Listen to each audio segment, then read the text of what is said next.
Hello दोस्तों, स्वागत है एक बार फिर से आपके अपने यूट्यूब चैनल किरण लर्नर्स अकेडमी में। इस वीडियो में सोल्व करेंगे set number 30 Delhi police constable exam के। हम कर रहे हैं previous year question, total 45 set हम सोल्व कर रहे हैं। अभी पहुंच गए हैं सेट नंबर 30 पे, 28/11/2023, शिफ्ट नंबर 3। जो भी क्वेश्चन बने थे इसमें पूछे गए थे जनरल नॉलेज और करंट अफेयर्स के, वो सारे क्वेश्चन आपके इस क्लास में कवर होंगे। फर्स्ट क्वेश्चन है, निम्नलिखित में से किस विकल्प में उत्पादक से लेकर शीर्ष मांसाहारी तक की खाद्य श्रृंखला दी गई है? Which of the following constitutes a food chain starting from producer to top carnivorous? तो यहाँ पे सिंपल शब्दों में अगर मैं कहूँ, आपको बताना है खाद्य श्रृंखला दोस्तों क्या है अपने आप में। सरल शब्दों में कौन किसे खाता है, कौन किसे खाता है, दर्शाने वाले जंतुओं की सूची को खाद्य श्रृंखला कहा जाता है। अब देखो, छोटे पौधे, इनको कीट खाते हैं, और फिर कीट को मछली खाती है, मछली को पक्षी खाते हैं, और पक्षी को बाघ खाएगा। तो यहाँ पे ये है एग्जाम्पल उत्पादक से लेकर शीर्ष मांसाहारी तक की खाद्य श्रृंखला का। Right answer option first. Question number 2, Chanakya की शिक्षा दीक्षा डैश में हुई थी? चाणक्य की शिक्षा दीक्षा दोस्तों, चाणक्य क्या थे ध्यान रखेंगे, प्रसिद्ध मौर्य सम्राट चंद्रगुप्त मौर्य के प्रधानमंत्री के रूप में इन्होंने कार्य किया था। और इनकी जो शिक्षा हुई थी ये हुई थी तक्षशिला में। कहाँ पे हुई थी? तक्षशिला में। क्वेश्चन पूछेगा दूसरा नाम क्या था इनका। इनका नाम कौटिल्य भी था, विष्णुगुप्त भी था, और अर्थशास्त्र की रचना भी किसने की थी? चाणक्य ने की थी। ये भी आपको ध्यान रखना है। Question number 3,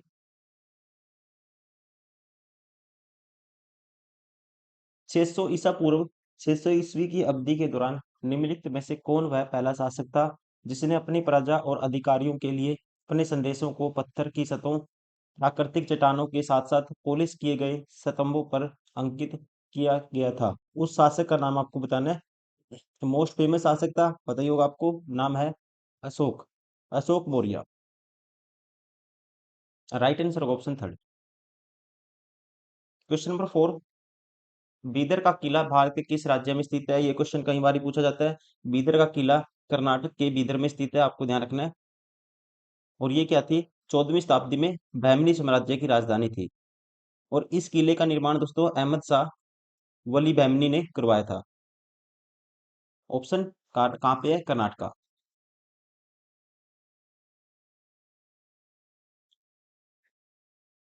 question number 5, karate में एक इपोन के लिए कितने अंक मिलते हैं? इपोन क्या होता है? जब किसी के सिर पर वार किया जाता है, किक मारी जाती है, या गिरे हुए इंसान, जब इंसान गिर जाता है तब पॉइंट दिए जाते हैं, तो उसे बोलते हैं इपोन। और इसमें दिए जाते हैं 3 अंक, 3 मार्क्स दिए जाते हैं। Right answer option first. इसके अलावा पूछ सकता है वाजा आरी। वाजा आरी में दोस्तों 2 अंक दिए जाते हैं। वाजा आरी क्या है? जब किक कहाँ पे मारी जाती है? शरीर के मिडिल में, मध्य भाग में मारी जाती है, या कहते हैं पेट पर मारी जाती है, उसमें दिए जाते हैं 2 अंक, उसे बोलते हैं वाजा आरी। वाजा आरी। कितने मार्क्स दिए जाते हैं? 2।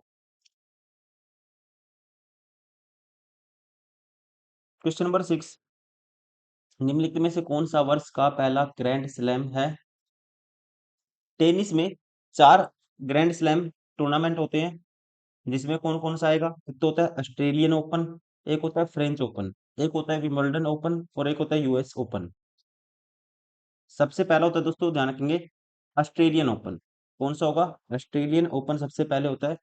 इसका आयोजन जनवरी में करवाया जाता है, और इसको हार्ड कोर्ट पर खेला जाता है, हार्ड कोर्ट पर इसको खेला जाता है। पहला होता है, ध्यान रखना आपको, ऑस्ट्रेलियन ओपन। और ऑस्ट्रेलियन ओपन की शुरुआत हुई थी 1905 में।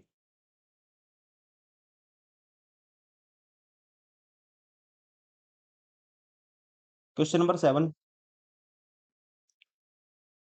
उदारीकरण उपाय के तहत एकाधिकार अवरोधक। उदारीकरण क्या है? अपने आप में उदारीकरण है जो दोस्तों सरकार ने, गवर्नमेंट ने, जो निजी कंपनियां हैं, इन पे जो प्रतिबंध लगते थे उनमें छूट देना ही क्या कहलाता है? उदारीकरण। इनका उधार करना उदारीकरण कहलाता है, कह सकते हैं सिंपल लैंग्वेज में।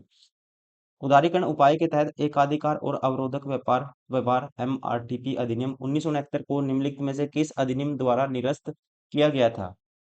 आपको ध्यान रखना है, राघवन समिति की सिफारिशों पर एकाधिकार और प्रतिबंधात्मक व्यापार व्यवहार अधिनियम 1969, जिसे बोलते हैं एमआरटीपी अधिनियम, इसको निरस्त कर दिया गया था, और प्रतिस्पर्धा अधिनियम 2002 द्वारा इसको कह सकते हैं प्रस्तावित किया गया था। राइट आंसर होगा ऑप्शन फर्स्ट, दैट इज प्रतिस्पर्धा अधिनियम 2002, कंपटीशन एक्ट 2002, इसके द्वारा इसको क्या किया गया था, निरस्त किया गया था। क्वेश्चन नंबर 8, डैश को यह निर्देश देने का अधिकार है कि संसद का अधिनियम राज्य में अनुसूचित क्षेत्र पर लागू नहीं होता है। तो ये अधिकार है, राइट आंसर होगा अकॉर्डिंग टू आर्टिकल 244 क्लोज 1 के अनुसार राष्ट्रपति को तो ये अधिकार होता है कि वो किसी भी क्षेत्र को अनुसूचित क्षेत्र घोषित कर सकता है। लेकिन आपको इसके अलावा ध्यान रखना है, पांचवी अनुसूची का जो पैराग्राफ 5 क्लोज 1 है, राज्यपाल को ये निर्देश देता है कि, या ये शक्ति राज्यपाल के पास है कि किसी संसदीय या राज्य कानून अनुसूचित क्षेत्रों पर लागू होंगे या नहीं होंगे। तो यहाँ पे ये शक्ति है राज्यपाल के पास। राज्यपाल को यह निर्देश देने का अधिकार है कि संसद का अधिनियम राज्य में अनुसूचित अनुसूचित क्षेत्र पर लागू नहीं होता है।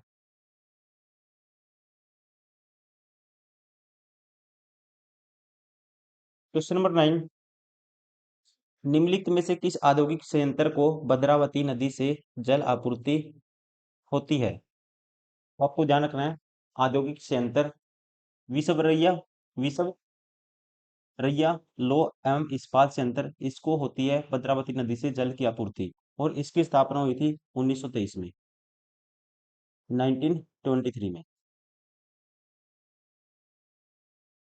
क्वेश्चन नंबर 10, संगीत नाटक अकादमी प्रख्यात कलाकारों को फेलोशिप देती है। राधा श्रीधर ने इसे भारतनाट्यम के लिए प्राप्त किया, जो कि डैश राज्य का एक नृत्य रूप है। दोस्तों, आसान क्वेश्चन है, बिल्कुल ही कई बार मैं बता चुका हूँ। भारतनाट्यम कहाँ का है? तमिलनाडु का। यहाँ पे कुछ गलत लिखा हुआ है ये, ठीक है, तमिलनाडु का है भारतनाट्यम। राइट आंसर होगा ऑप्शन 4।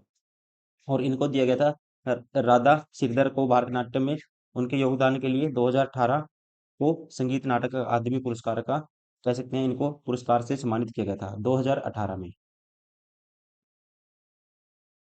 क्वेश्चन नंबर 11, स्वतंत्रता के बाद स्वतंत्रता के बाद भारत की पहली जनगणना किस वर्ष आयोजित की गई थी? स्वतंत्रता के बाद भारत की पहली जनगणना आयोजित की गई थी। यहाँ पे राइट आंसर होगा ऑप्शन थर्ड,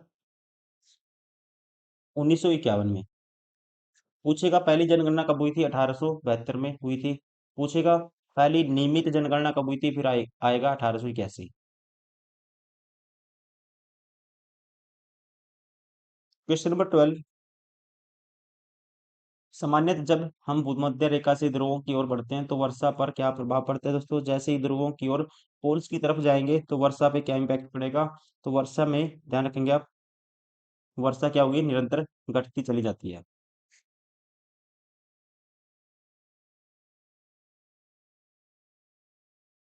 क्वेश्चन नंबर 13, निम्नलिखित में से किस चोल राजा ने गंगा घाटी क्षेत्र पर आक्रमण किया? कौन सा वो चोल राजा था जिसने गंगा घाटी क्षेत्र पर आक्रमण किया था? इसका नाम है, राजा का आपको ध्यान रखना है, राजेंद्र प्रथम। राजेंद्र प्रथम ने दोस्तों गंगा घाटी पर आक्रमण किया था। और इसके अलावा ध्यान रखेंगे, इन्होंने उपाधि ग्रहण की थी गंगा कोंडा चोल की। गंगा कोंडा चोल की इन्होंने उपाधि ग्रहण की थी।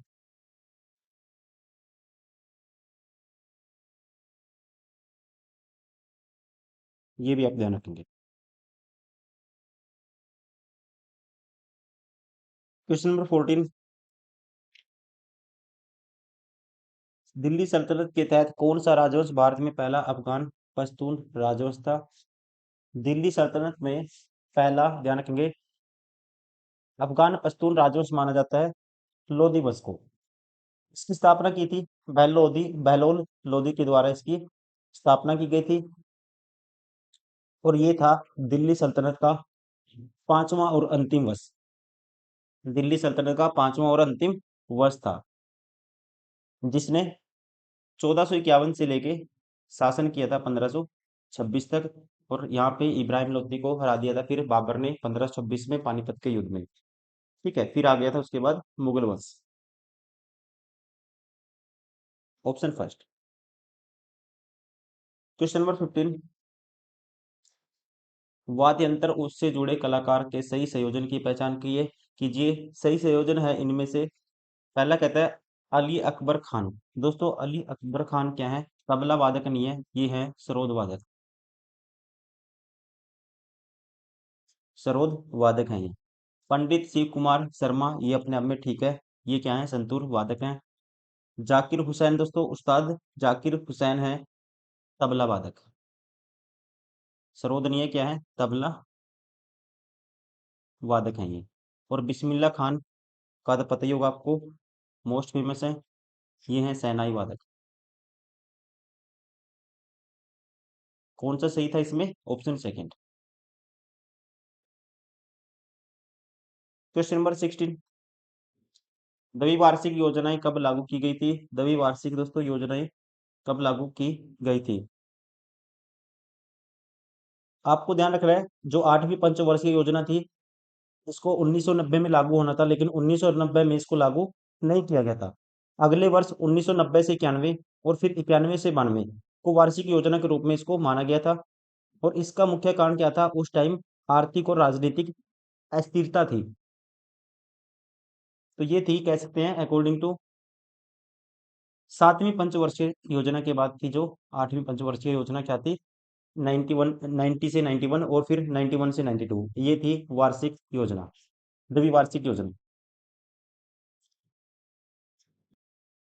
Question number 17। लोकप्रिय उपन्यास पिंजर के लेखक कौन है? पिंजर दोस्तों यहाँ पे ध्यान रखेंगे आप, 1950 में अमृता प्रीतम द्वारा लिखित पंजाबी भाषा का उपन्यास है। इसको लिखा था अमृता प्रीतम के द्वारा। और कौन सी भाषा का नॉवल है ये? पंजाबी। राइट आंसर होगा ऑप्शन फर्स्ट, अमृता प्रीतम के द्वारा लिखा गया उपन्यास है पिंजर। Question number 18। पर ड्रॉप मोर क्रॉप, पर ड्रॉप मोर क्रॉप किस सरकारी योजना की मुख्य टैग लाइन है? तो ये आती है प्रधानमंत्री कृषि सिंचाई योजना की टैगलाइन है, ऑप्शन थर्ड। कब शुरू की गई थी? दोस्तों इसको इसकी शुरुआत की गई थी 2015 में।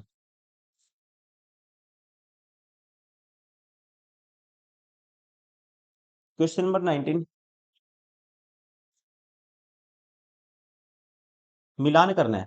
अब पहला है क्षेत्रीय ग्रामीण बैंक। क्षेत्रीय ग्रामीण बैंक की स्थापना हुई थी दोस्तों 1975 में, ध्यान रखना आपको। नाबार्ड की स्थापना हुई थी 1982 में, ये क्वेश्चन डायरेक्ट पूछा जाता है। और भारतीय स्टेट बैंक का राष्ट्रीयकरण हुआ था 1955 में। तो पहले का कौन सा आएगा? पहले का आएगा दूसरा, ये ऑप्शन बार हो गया, ये ऑप्शन बार हो गया, ये ऑप्शन बार हो गया। राइट आंसर होगा ऑप्शन सेकंड। देखो एक भी पता है इनमें से तो बहुत सारे ऑप्शन एलिमिनेट हो गए हैं। पहला अगर पता है आपको तो सारे ऑप्शन एक ही से एलिमिनेट हो गए हैं। राष्ट्रीय या कहते हैं क्षेत्रीय ग्रामीण बैंक 1975, नाबार्ड 1982, भारतीय स्टेट बैंक का राष्ट्रीयकरण 1955। Question number 20। भारत के राष्ट्रपति और राज्यों के राज्यपाल अनुच्छेद डैश के तहत उल्लिखित अनुमुक्तियों की सुविधा लेते हैं। तो ये लेते हैं according to article, right answer होगा 361 के तहत।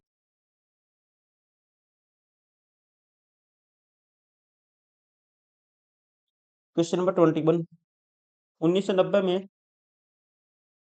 डॉक्टर बी आर अम्बेडकर द्वारा निम्नलिखित में से किस संघ की स्थापना की गई थी? सॉरी 1930 में, सॉरी 1990 में तो doctor B are Ambedkar ji है ही नहीं थे, गलती से निकल गया मेरे मुंह से। 1930 में डॉक्टर बी आर अम्बेडकर द्वारा निम्नलिखित में से किस संघ की स्थापना की गई थी? तो आपको ध्यान रखना है, इन्होंने स्थापना की थी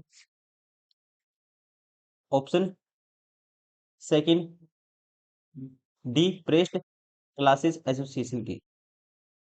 हिंदी में बोलेंगे इसको, हिंदी में बोलेंगे इसको अखिल भारतीय दलित वर्ग संघ की स्थापना इन्होंने की थी। और उसके अलावा दोस्तों दूसरे गोलमेज जो सम्मेलन हुआ था उसमें भाग लिया एसोसिएशन के प्रतिनिधि के रूप में। और उसके अलावा ध्यान रखेंगे 1927 में उन्होंने दलित वर्गों के मुद्दों को संबोधित करने के लिए बहिष्कृत भारत अखबार की शुरुआत की थी। एक अखबार शुरू किया था जिसका नाम था बहिष्कृत भारत। क्वेश्चन नंबर 22 कहता है एम एस एम ई 2020 की नई परिभाषा के अनुसार मध्यम उद्योग का वर्णनावर्त टर्नओवर मतलब कि किस राशि से अधिक नहीं होना चाहिए दोस्तों। तो यहाँ पे इसके लिए लिमिटेशन है, ये नहीं होना चाहिए किससे, 250 करोड़ से अधिक मध्यम वर्ग का, मध्यम उद्योग का। ऑप्शन थर्ड पूछेगा। वैसे ही लघु उद्योग का दोस्तों लिमिटेशन कितनी होनी चाहिए, लघु उद्योग की लिमिटेशन होगी 10 करोड़ से अधिक नहीं होना चाहिए, ये भी आपको पता होना चाहिए। पूछेगा सूक्ष्म उद्योग का, या कह सकते हैं सूक्ष्म तो उद्योग का जो टर्नओवर है वो किससे ज्यादा नहीं होना चाहिए, सूक्ष्म का होगा फिर 5 करोड़, इससे ज्यादा नहीं होना चाहिए। लेकिन आपसे पूछा क्या है, मध्यम उद्योग का ज्यादा नहीं होना चाहिए किससे, 250 करोड़ रुपए से। क्वेश्चन नंबर 23 निम्नलिखित में से कौन सा उच्च न्यायालय 1866 में स्थापित किया गया था। 1866 में दोस्तों इनमें से कौन सा स्थापित किया गया था, ये आपको बताना है। तो आप ध्यान रखेंगे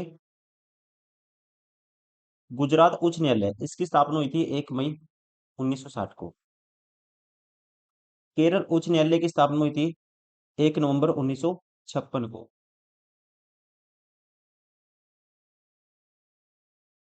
बॉम्बे हाई कोर्ट की स्थापना हुई थी दोस्तों 14 अगस्त 1862 को।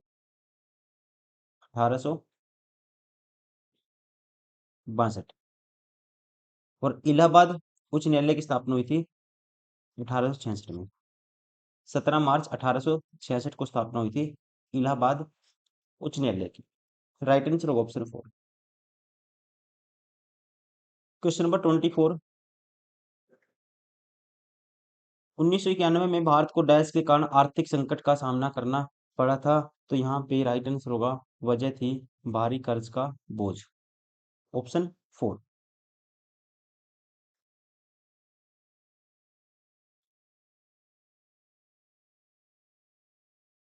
क्वेश्चन नंबर 25 किसी कार्बन यौगिक को जलाए जाने पर एक साफ लौ उत्पन्न होती है, यह इंगित करता है कि यह डैश है। तो ये इससे पता चलता है, जो लौ होती है इससे पता चलता है कि ये संतृप्त हाइड्रोकार्बन यौगिक है, मतलब कि इंग्लिश में कहेंगे सैचुरेटेड हाइड्रोकार्बन कंपाउंड है। Option first. Question number 26 Champaran Satyagraha Satyagraha का नेतृत्व ब्रिटिश भारत के निम्नलिखित स्वतंत्रता सेनानियों में से किसके द्वारा किया गया था दोस्तों, इसका नेतृत्व किया गया था, आपको पता ही है चंपारण कहाँ पे है, बिहार में है। 1917 में ये आंदोलन हुआ था और नेतृत्व किया गया था 1917 में महात्मा गांधी के द्वारा।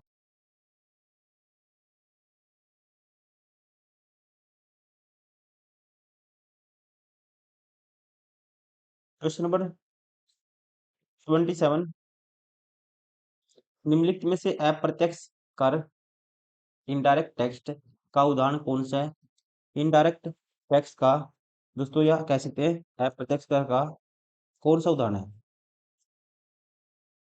यहाँ पे अप्रत्यक्ष इनडायरेक्ट टैक्स में जैसे सीमा शुल्क, सेवा कर, बिक्री कर और वैट कर या वैट टैक्स, ये सारे आते हैं। इनमें से क्या आएगा, ये है सीमा शुल्क, ये किस में आएगा, इनडायरेक्ट टैक्स में आएगा। Option first. क्वेश्चन नंबर 28 निम्नलिखित में से किस संशोधन अधिनियम ने भारतीय नागरिकों के लिए मौलिक कर्तव्यों को निर्धारित किया था। मौलिक कर्तव्यों का निर्धारण, ये क्वेश्चन तो दिल्ली पुलिस कांस्टेबल में मल्टीपल टाइम पूछा है। ये किया गया था 42वां संविधान संशोधन था 1976, और इसमें 10 मौलिक कर्तव्यों को शामिल किया गया था। फिर 11वां में बहुत बार बता चुका हूं, 11वां जोड़ा गया था 2002 में 86वें संविधान संशोधन के द्वारा। क्वेश्चन नंबर 29 गैलेना कैल्पोपाइराइट और मोल्डी मोलिब्डेनाइट किस खनिज समूह से संबंधित है। Which mineral is group to galena chalcopyrite and molybdenite belong to. तो ये सारे मिनरल आते हैं सल्फाइड के हैं सारे। किसके हैं, किस ग्रुप में आते हैं, सल्फाइड में। ठीक है। ये मतलब कि गैलेना बोलते हैं पीबीएस को, इसका केमिकल फॉर्मूला होता है पीबीएस। वैसे ही स्पेलेराइट का ZnS होता है, जिंक सल्फाइड भी बोलेंगे इसको। और चालको पाइराइट का होगा CuFeSO2 H2।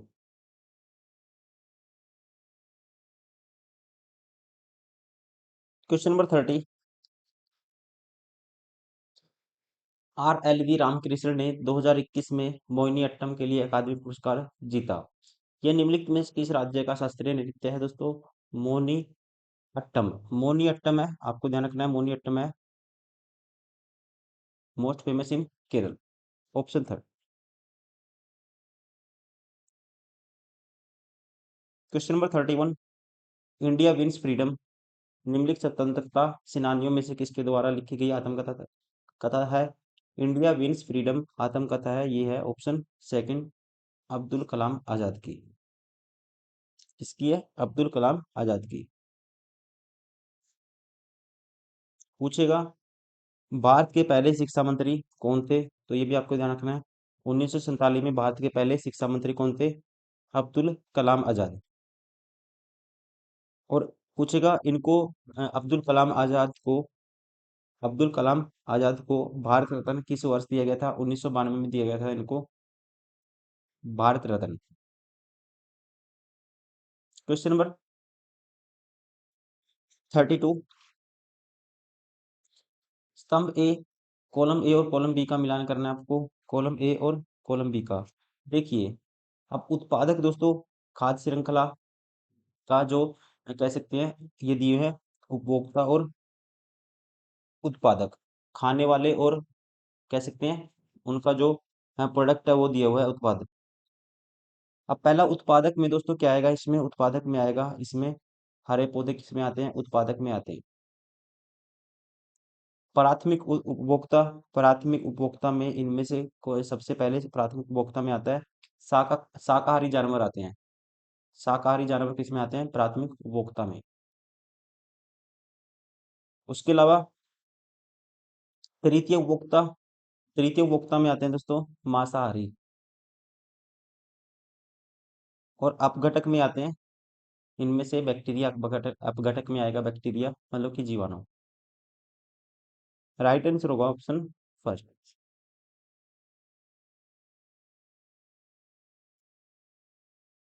Question number 33। भारतीय संविधान के अनुच्छेद 51 में कहा गया है कि राज्य डैश के लिए प्रयास करेगा। राज्य डैश के लिए प्रयास करेगा। तो ये कहा हुआ है कि राज्य अंतर्राष्ट्रीय शांति और सुरक्षा को बढ़ावा देने के लिए क्या करेगा? प्रयास करेगा। राइट आंसर होगा ऑप्शन फोर। भारतीय संविधान के बाग फोर के अंतर्गत अनुच्छेद 36 से लेकर 51 तक राज्य के नीति निर्देशक सिद्धांत है, DPSP। और इसमें कहा गया है अनुच्छेद 51 में कि अंतर्राष्ट्रीय शांति सुरक्षा को बढ़ावा देना क्या है? राज्य राज्य का दोस्तों ये काम होगा, वो इसका प्रयास करेगा। Question number 34। निम्नलिखित में से कौन सी नदी मध्य प्रदेश में धुआंधार जलप्रपात बनाती है? धुआंधार जलप्रपात मध्य प्रदेश के दोस्तों जबलपुर जिले में स्थित है। कहाँ पे है? मध्य प्रदेश के जबलपुर जिले में। नदी का नाम है जो धुआंधार जलप्रपात बनाती है मध्य प्रदेश के जबलपुर में, ये है नर्मदा नदी। कौन सी नदी है? नर्मदा। राइट आंसर होगा option first.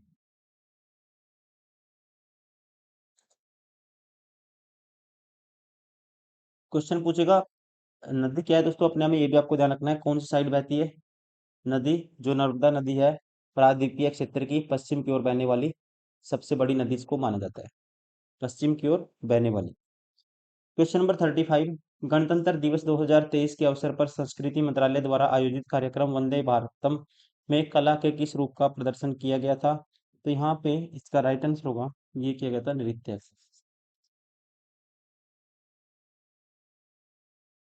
Question number 36। Theosophical society निम्नलिखित में से किस समाज सुधारक द्वारा शुरू की गई थी? थियोसॉफिकल सोसाइटी की शुरुआत की गई थी, यहाँ पे राइट आंसर होगा ऑप्शन थर्ड, एनी बेसेंट ने की थी। कहाँ पे? भारत में। भारत में पूछा है, वर्ल्ड की बात नहीं है, भारत में पूछेगा, पूछता भी भारत से ही है। तो किसने की थी? एनी बेसेंट ने। अगर पूछता है थियोसॉफिकल सोसाइटी की स्थापना किसने की थी, तो फिर आएगा madam H P Blavatsky. Madam H P Blavatsky आएगा। 1875 में।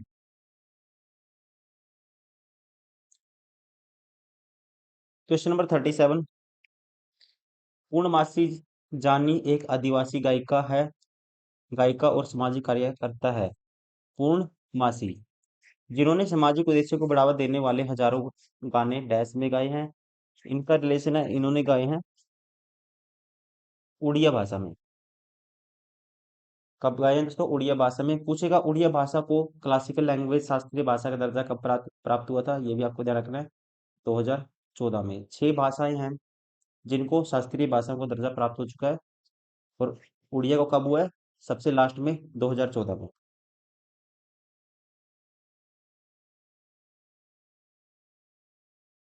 Question number 38। दिए गए कथनों का अध्ययन कीजिए और सबसे उपयुक्त विकल्प का चयन कीजिए।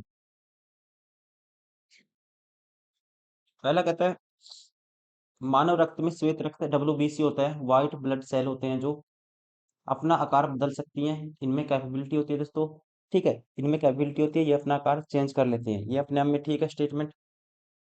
इनको कहा जाता है बॉडी का सेफ गार्ड भी कहा जाता है, ये हमारी रक्षा करती है रोगों से। तो ये अपने आप में स्टेटमेंट ठीक है। अमीबा का आकार अनियमित होता है। The shape of amoeba appears irregular.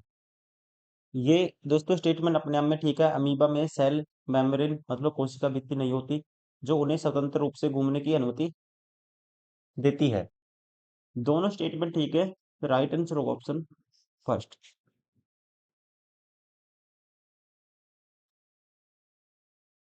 Question number 39। निम्नलिखित में से वह स्थिति कौन सी है जिसमें वास्तव में आवश्यकता से अधिक लोग कार्य में लगे हुए होते हैं? उस कंडीशन को बोलते हैं वास्तव वास्तव से अधिक, जिसमें लोग कार्य पे लगे होते हैं उसे बोलते हैं प्रचंड बेरोजगारी, डिसग्यूस्ड अनएम्प्लॉयमेंट। प्रचंड बेरोजगारी के मामले में दोस्तों लोग काम में तो बहुत सारे लोग लगे हुए होते हैं, लेकिन कह सकते हैं एग्जाम्पल के लिए मैं कहता हूँ जैसे कि गांव में खेती में 8 लोग किसी काम में लगे हुए, फसल को काटने में दोस्तों 8 लोग लगे हुए हैं, लेकिन वहां पे जरूरत है सिर्फ 5 लोगों की। तो इसे बोला जाता है प्रचंड बेरोजगारी। मतलब कि अगर वो तीन हट जाएंगे काम तब भी चल सकता है। वो 3 लोग क्या है उसको बोला जाएगा, हिंदी में बोलेंगे उनको, वो क्या है नियोजित है 3 लोग, मतलब कि फालतू में लगे हुए हैं। तो इस टाइप के लोगों को दोस्तों क्या बोलेंगे? उनके बीच में वो क्या है अपने आप में, वो है प्रचंड बेरोजगारी, डिसग्यूस्ड अनएम्प्लॉयमेंट। Question number 40। भारत में गणतंत्र दिवस की परेड की अध्यक्षता डैश करते हैं। गणतंत्र दिवस परेड की अध्यक्षता की जाती है भारत के राष्ट्रपति के द्वारा।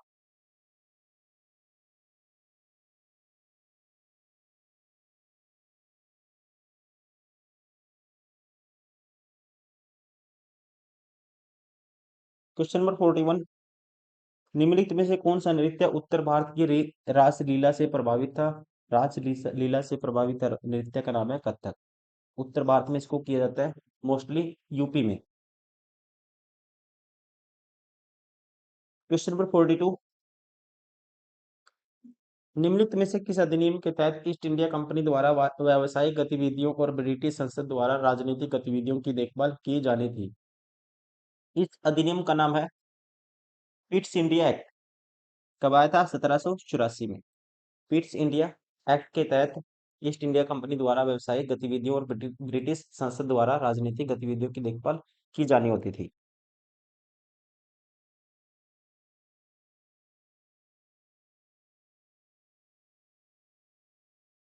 Question number 43।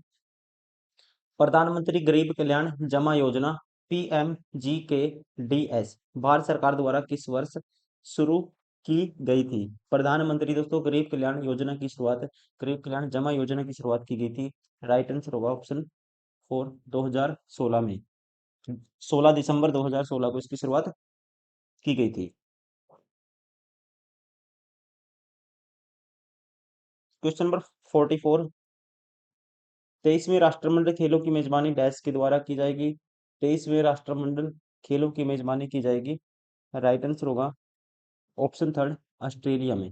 किसके द्वारा? ऑस्ट्रेलिया के द्वारा इसकी मेजबानी की जाएगी। और कब होंगे? 2026 में। 2026 में।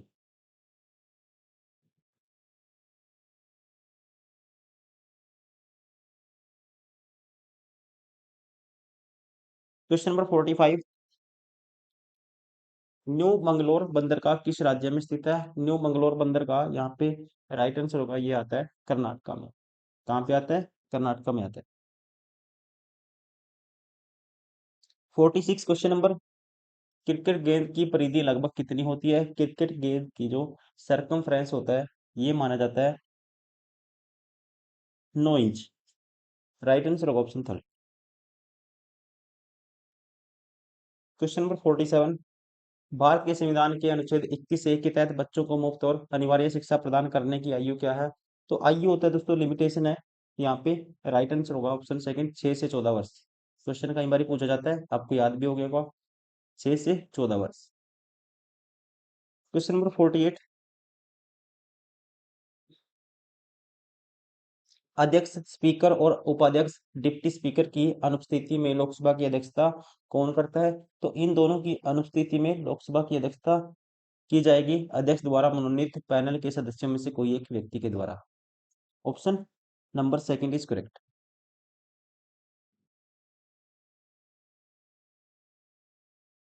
क्वेश्चन नंबर 49, निम्नलिखित में से कौन सा मंदिर विश्व के चुंबकीय निरक्ष के केंद्र बिंदु पर स्थित है? तो माना जाता है नटराज मंदिर, जिसको बोलते हैं चिदम्बरम मंदिर भी बोला जाता है इसको। और ये कहाँ पे स्थित है? तमिलनाडु में। ये मंदिर है दोस्तों, विश्व के चुंबकीय निरक्ष केंद्र पर स्थित है, माना जाता है। राइट आंसर होगा ऑप्शन फर्स्ट। नाम क्या है? चिदम्बरम मंदिर।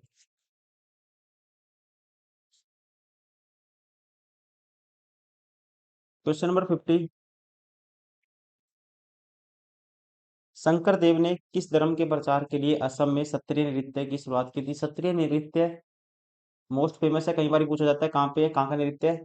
असम का। किस धर्म के प्रचार के लिए इस नृत्य की शुरुआत की गई थी? शंकर देव के द्वारा। शंकर देव के द्वारा दोस्तों, माना जाता है सत्रिय नृत्य की उत्पत्ति 15वीं शताब्दी में असम में हुई थी, और वैष्णव धर्म का प्रचार करने के लिए इसकी शुरुआत की गई थी शंकर देव के द्वारा। ऑप्शन 4।